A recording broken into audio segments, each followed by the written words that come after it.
So what do I think about Brian and Dan? Do I have to answer now? Well, the first thing that comes to mind is that they make a lot of noise. At least Brian does.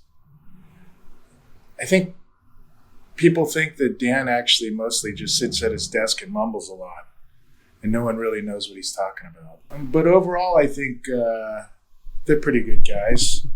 I mean, for the most part, when they get along and they agree on things, they're awesome. Hey, this is bullshit. Are you planning on helping or?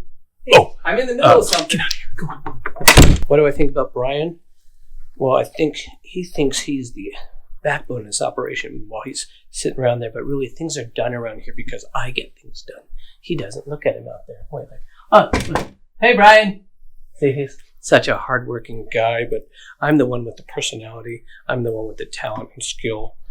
How do I feel about Dan? Well, let me put it this way.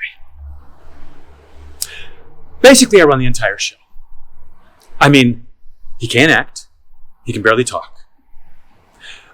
He doesn't do much at the office. Mostly he just sits around kind of, playing with his toupee and denying that he actually dyes his hair. And come to think of it, really, I think Dan does most of the work, and Brian typically sits at his desk talking on the phone, eating his kale, and kind of bossing everybody around in the office. And actually, when you think about it, he's mostly fiddling with his hair to make sure his do is right. To be honest with you, I'm not even sure if that's Dan's real hair. I think it's actually a piece. Amy, what do you think about Brian and Dan? What do I think about Brian and Dan? They do nothing and we do everything. By the way, what award are they getting? The Rising Star Award. Rising stars? More like dying stars. You should actually think about renaming the award the Supernovas.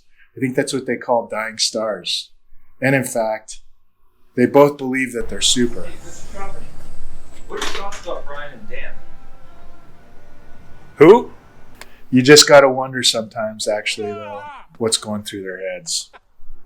Anyways, the reality is Brian and Dan are really good dudes and actually excellent realtors.